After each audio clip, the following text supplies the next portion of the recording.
بسم اللہ الرحمن الرحیم۔ السلام علیکم۔ امید کرتے ہیں آپ بالکل ٹھیک ہوں گے۔ منافق کی ہمدردی دشمن کی تلوار سے زیادہ خطرناک ہے۔ جو منہ پر ایک اور دل میں ایک ہوتے، لوگ سمجھتے ہیں یہ ہمارے ساتھ مخلص ہیں، لیکن اکثر وہ منافق ہوتے ہیں۔ زمین پر اکڑ کر مت چلو۔ وَلَا تُصَعِّرْ خَدَّكَ لِلنَّاسِ وَلَا تَمْشِ فِي الْأَرْضِ مَرَحًا إِنَّ اللَّهَ لَا يُحِبُّ كُلَّ مُخْتَالٍ فَخُورٍ۔ ترجمہ: اور لوگوں سے غرور و تکبر سے یعنی رخ نہ پھیرا کرو اور زمین پر اکڑ کر نہ چلا کرو۔ اللہ کسی اترانے والے خود پسند کو یقیناً دوست نہیں رکھتا۔ مختصر تشریح: تکبر و نخوت اور زمین پر اکڑ کر چلنا نفسیاتی بیماری ہے، یعنی جس شخص کی شخصیت میں خلا ہو وہ اسے تکبر کے ذریعے پر کرنے کی کوشش کرتا ہے۔ تکبر اللہ تعالیٰ کو سخت ناپسند ہے۔ محمود درویش کہتے ہیں کہ جیسے خوشبو کے بغیر پھول ہوتے ہیں، قسمت کے بغیر خوبصورت عورتیں ہیں۔ نیز جبران خلیل جبران نے کہا، خوبصورت عورت اور بدنصیبی کے درمیان محبت کا مضبوط رشتہ ہوتا ہے، کیونکہ اکثر خوبصورت عورتوں کو ہی رلتے دیکھا ہے۔ اپنے کچھ لمحوں کے عروج پر غرور نہ کرنا، کیونکہ وقت بدلنے میں دیر نہیں لگتی۔ جب لوگ غصے میں ہوں تو ان کی بات غور سے سنا کرو، کیونکہ اصل حقیقت تب ہی سامنے آتی ہے۔ یا اللہ مجھے اوروں کے عیب نہ دکھا، مجھے توفیق دے کہ میں خود کی اصلاح کر سکوں۔ ہر کسی کی نعمتیں بھی الگ ہیں، ہر کسی کی آزمائشیں بھی الگ ہیں، ہر کسی کی کہانی بھی الگ ہے اور سبق بھی الگ ہے۔ کبھی کسی اور کو دیکھ کر یہ مت سوچیں کہ آپ محروم ہیں، آپ پر بھی آپ کے رب کی بہت سی عطا ہے، تو شکر الحمدللہ بولیے۔ سوچ سمجھ کر زندگی گزارو، کیونکہ جو آج مٹی کے اوپر کرو گے کل مٹی کے نیچے اس کا حساب بھی دینا پڑے گا۔ یہ لوگ ایسے ہیں جیسے موت کو بھول گئے ہیں۔ فجر کی نماز خود پر لازم کر لو، کیونکہ یہ شیطان کے خلاف دن میں تمہاری پہلی فتح ہے۔ فجر کی نماز بہت پیاری ہے اور بہت خوبصورت احساس ہوتا ہے فجر کی نماز کا۔ کبھی کبھی انسان یہ خود نہیں جانتا کہ وہ کس کیفیت سے گزر رہا ہے، اور ان لمحوں میں کیسے ہیں آپ۔ سب سے مشکل سوال محسوس ہوتا ہے جس نے کسی مسلمان کی پردہ پوشی کی، اللہ تعالیٰ قیامت کے دن اس کی پردہ پوشی کرے گا۔ آپ صلی اللہ علیہ وآلہ وسلم کا ارشاد پاک ہے، جو عورت اپنے شوہر کی تابعدار ہوگی اس کے لیے پرندے ہوا میں استغفار کرتے ہیں اور مچھلیاں دریا میں استغفار کرتی ہیں۔ زندگی میں دو کام کبھی مت کرنا: جھوٹے انسان سے محبت اور سچے انسان کے ساتھ ٹائم پاس، کیونکہ یہ آپ کی بہت بڑی غلطی ہوگی۔ خرچ کرتے رہو۔ حضرت محمد صلی اللہ علیہ وآلہ وسلم نے فرمایا، خرچ کرتے رہو، گن گن کر مت رکھو تاکہ تمہیں بھی گن گن کر نہ دیا جائے، اور سیند کر نہ رکھو تاکہ اللہ تعالیٰ اپنی نعمتوں کو تم سے بھی نہ چھپا لے۔ جو خرچ کرنے والا ہے، اللہ تعالیٰ اپنے بیوی بچوں پر جو خرچ کرتا ہے، اللہ اس کو بہت رزق دیتا ہے۔ حضرت محمد صلی اللہ علیہ وآلہ وسلم نے ارشاد فرمایا، جس شخص کی نمازیں قضا ہوئی ہوں اور تعداد معلوم نہ ہو تو وہ رمضان کے آخری جمعے کے دن 4 نفل ایک سلام کے ساتھ پڑھے۔ ہر نماز میں سورہ فاتحہ کے بعد ہر نماز میں سورۃ فاتحہ کے بعد آیت الکرسی 7 بار اور سورۃ الکوثر 15 بار پڑھے۔ اگر 7 سال کی بھی نمازیں قضا ہوئی ہوں تو اس کے کفارے کے لیے یہ نماز کافی ہے۔ حضرت محمد صلی اللہ علیہ وآلہ وسلم نے فرمایا، بے شک لوگوں میں اللہ کے ہاں سب سے زیادہ قریب وہ شخص ہے جو انہیں سلام کہنے میں پہل کرے، جو پہلے کسی مسلمان بھائی کو السلام علیکم کہے۔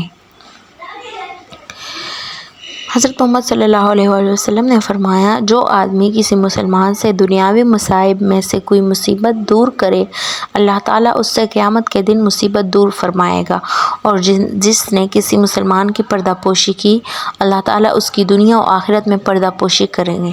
اللہ بندے کی مدد میں ہوتا ہے جب تک بندہ اپنے مسلمان بھائی کی مدد میں رہے۔ حضرت عائشہ رضی اللہ تعالیٰ عنہ بیان کرتی ہیں، رسول صلی اللہ علیہ وسلم کسی نفل کی اتنی پابندی نہیں کرتے تھے جتنی پابندی فجر کی 2 رکعت نماز فرماتے تھے۔ آپ صلی اللہ علیہ وسلم نے فرمایا، فجر کی یہ 2 رکعتیں دنیا اور اس کی ہر چیز سے بہتر ہے۔ اللہ اس کے چہرے کو تر و تازہ رکھے جو حدیث کو سنے اور آگے بڑھائے۔ حضرت سلمہ بن الاکوع رضی اللہ عنہ کہتے ہیں کہ میں نے رسول اللہ صلی اللہ علیہ وسلم کو یہ فرماتے ہوئے سنا کہ جو شخص میرے نام سے وہ بات بیان کرے جو میں نے نہیں کہی تو وہ اپنا ٹھکانہ جہنم میں بنا لے، یعنی خود سے جو بات بنائے اور بولے کہ یہ نبی پاک کا فرمان ہے۔ نعوذ باللہ، ایسی گستاخی کون کر سکتا ہے؟ درس حدیث۔ قیامت کے دن اللہ تعالیٰ کے ہاں سب سے بدتر شخص وہ ہوگا جو 2 چہروں والا ہے، جو دل میں ایک اور منہ پر ایک ہوتا ہے۔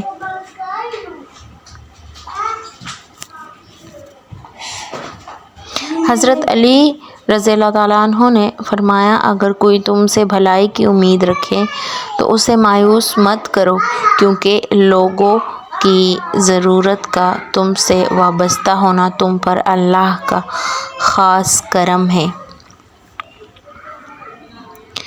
لوگوں کو اپنے شر سے نبی کریم صلی اللہ علیہ وسلم نے فرمایا، لوگوں کو اپنے شر سے محفوظ رکھو، بے شک یہ بھی ایک صدقہ ہے جسے تم اپنی جان پر کرو گے۔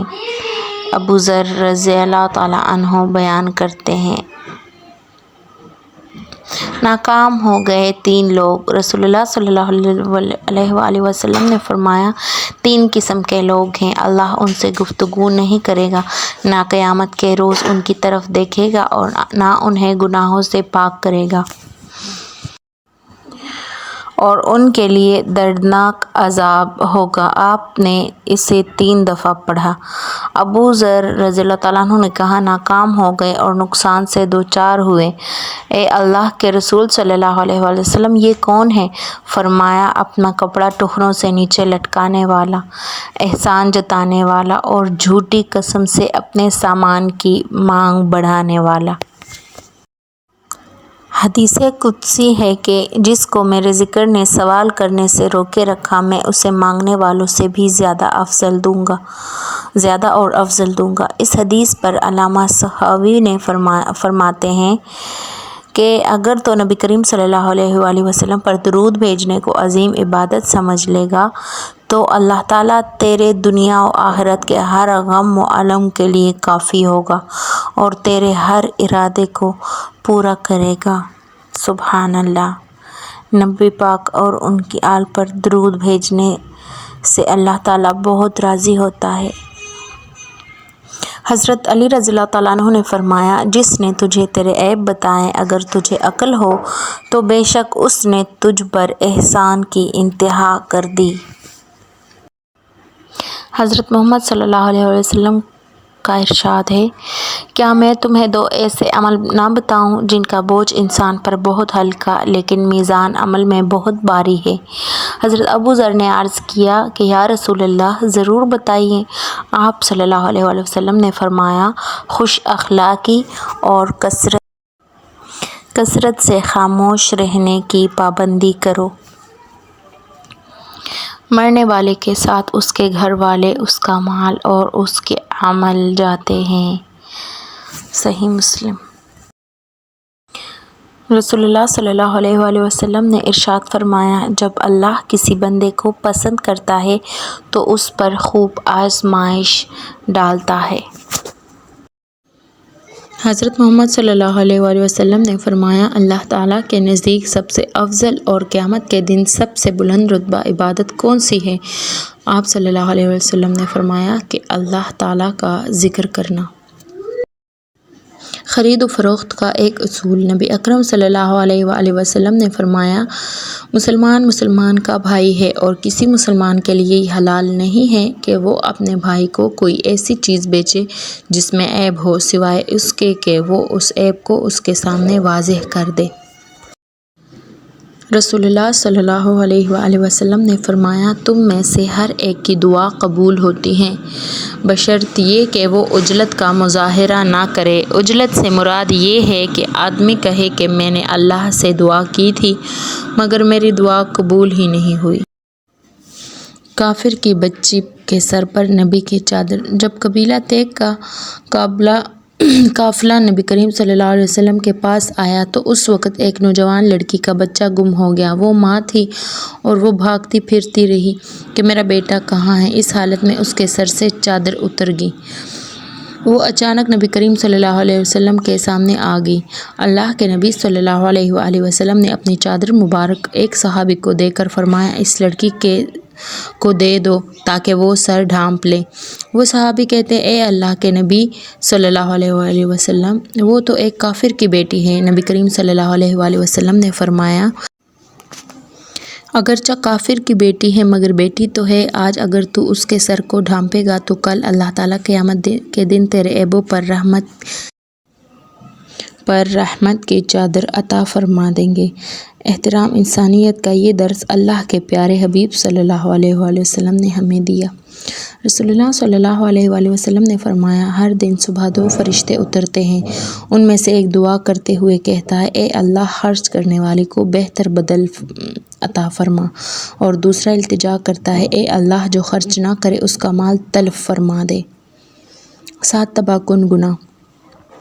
حدیث نبوی صلی اللہ علیہ وآلہ وسلم ہے۔ حضرت ابو ہریرہ سے روایت ہے کہ نبی کریم صلی اللہ علیہ وآلہ وسلم نے فرمایا، آپ صلی اللہ علیہ وسلم نے فرمایا، اللہ کے ساتھ کسی کو شریک کرنا، 2 جادو کرنا، 3 کسی کو ناحق مار ڈالنا، 4 سود کھانا، 5 یتیم کا مال ہڑپ کر جانا، 6 میدان جنگ سے بھاگ جانا، 7 نیک عورتوں پر تہمت لگانا۔ نیکی اور برائی کا احساس۔ نبی کریم صلی اللہ علیہ وآلہ وسلم نے ارشاد فرمایا، جب تمہیں اپنی نیکی اچھی لگنے لگے اور برائی بری محسوس ہو تو تم مومن ہو۔ انسان مایوس اور پریشان اس وقت ہوتا ہے جب اپنے رب کو راضی کرنے کی بجائے لوگوں کو راضی کرنے میں لگ جائے۔ حضرت محمد صلی اللہ علیہ وآلہ وسلم نے فرمایا، نیک اور بلند مرتبہ لوگ اپنی بیویوں کی عزت کرتے ہیں اور پست ذہنیت اور نیچ لوگ ان کی توہین کرتے ہیں۔ آپ صلی اللہ علیہ وآلہ وسلم نے فرمایا، اگر جھک جانے سے یعنی عاجزی اختیار کرنے سے تمہاری عزت گھٹ جائے تو قیامت کے دن مجھ سے لے لینا، کیونکہ اللہ کو عاجزی بہت پسند ہے۔ حضرت محمد صلی اللہ علیہ وآلہ وسلم کا ارشاد ہے، عورتوں سے محض ان کے حسن کی وجہ سے شادی کی خواہش نہ کرو، کیونکہ حسن عموماً ہلاکت میں ڈال دیتا ہے۔ رسول اللہ صلی اللہ علیہ وآلہ وسلم نے فرمایا، جو بھی مسلمان اپنے بھائی کی پس پشت اس کے لیے دعا مانگتا ہے تو فرشتہ کہتا ہے کہ تیرے لیے بھی اسی طرح ہو۔ فرمان مصطفیٰ صلی اللہ علیہ وآلہ وسلم، جب تو مریض کے پاس جائے تو اسے کہہ دے کہ تیرے لیے دعا کرے کہ اس کی دعا فرشتوں کی دعا کی طرح ہے۔ وَيْلٌ لِكُلِّ ہُمَزَةٍ لُمَزَةٍ، تباہی اور بربادی ہے ایسے تمام لوگوں کے لیے جو انسانوں کو طعنے دیتے رہتا ہے اور ان کے عیبوں کی تلاش میں لگے رہتے ہیں۔ حدیث مبارک رسول اللہ صلی اللہ علیہ وآلہ وسلم نے فرمایا، بلا شبہ میں تمہارے لیے والد کی مانند ہوں۔ تمہیں سکھاتا ہوں، جب تم میں سے کوئی پاخانے کے لیے آئے تو قبلہ رخ ہو کر نہ بیٹھے اور نہ قبلے کی طرف پشت کرے اور نہ دائیں ہاتھ سے استنجا کرے۔ رسول اللہ صلی اللہ علیہ وآلہ وسلم نے فرمایا کہ جب تم نماز پڑھتے وقت تم میں سے کسی کو اونگ آ جائے تو چاہیے کہ وہ سو رہیں یہاں تک کہ نیند کا اثر اس سے ختم ہو جائے، اس لیے کہ جب تم میں سے کوئی شخص نماز پڑھنے لگے اور وہ اونگ رہا ہو تو اسے کچھ نہیں جانے گا کہ وہ اللہ تعالیٰ سے مغفرت طلب کر رہا ہے یا اپنے نفس کو بد دعا دے رہا ہے۔ یعنی نماز پوری توجہ سے پڑھی جائے، بیداری میں۔ معاف کر دینے سے انسان کی اپنی روح پاک ہو جاتی ہے۔ نبی پاک صلی اللہ علیہ وآلہ وسلم نے فرمایا، تم اللہ تعالیٰ سے ایسی حالت میں دعا کرو کہ قبولیت کا یقین رکھا کرو کہ اللہ تعالیٰ غفلت سے بھرے دل سے دعا قبول نہیں کرتا۔ رسول اللہ صلی اللہ علیہ وآلہ وسلم نے ارشاد فرمایا، بڑے گناہوں میں سب سے بڑا گناہ یہ ہے کہ آدمی ناحق کسی مسلمان کی بے عزتی میں زبان دراز کرے، اور یہ بھی کبیرہ گناہوں میں سے ہے کہ ایک گالی کے بدلے 2 گالیاں دی جائیں۔